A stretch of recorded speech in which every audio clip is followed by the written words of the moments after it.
Joining us now to talk more about this is Guy Saint-Jacques, former Canadian ambassador to China. Welcome, Mr. Saint-Jacques, sir. What message do you believe China is trying to send the world with this parade, and were they successful? Well, I think it was a very important statement on the part of China.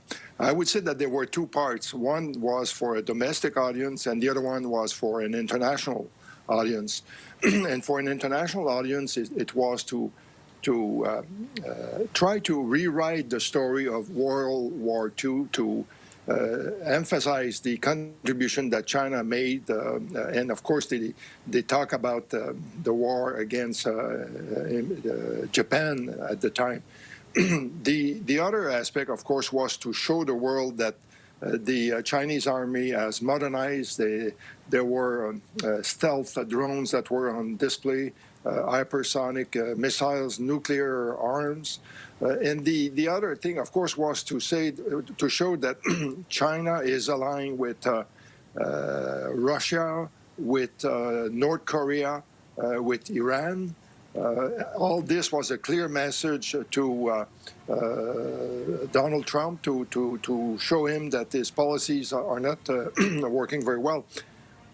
At the same time, Xi Jinping wanted to remind Chinese people that the People's Liberation Army reports to the Communist Party. It does not report to the government, and he wanted to show that the party is fully in control of the army. This is interesting because there were a number of high-level generals who were not at the parade. Xi Jinping has done a purge among the higher military echelon in recent years. This has created a lot of turmoil, and so this was a big show of force to try to pretend that everything was all right. But we'll have to see in the future if Xi Jinping is really in control of the army.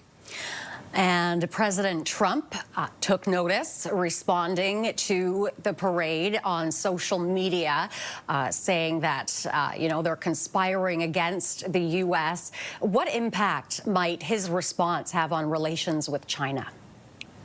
Well, the first thing I would say, he would probably have liked to be there because there was a collection. If you look at the 26 leaders who were there, it was a collection of autocrats, and we know how Mr. Trump likes dictators and so on. And in fact, he has tried to develop a relationship with Vladimir Putin, and here is Putin signing a number of agreements with China. China will buy more gas, more oil.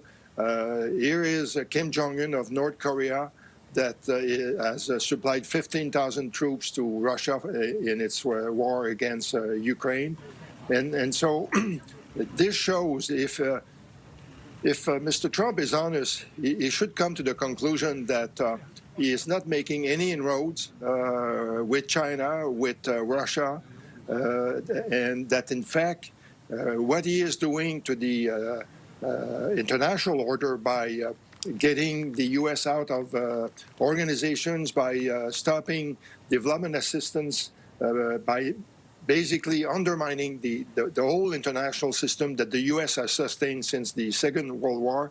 In fact, he is doing the bidding of China, and China now can portray itself as a reliable superpower that respects the rules, that favors free trade and globalization, which is, of course, not true because the Chinese flouts the rules very often themselves.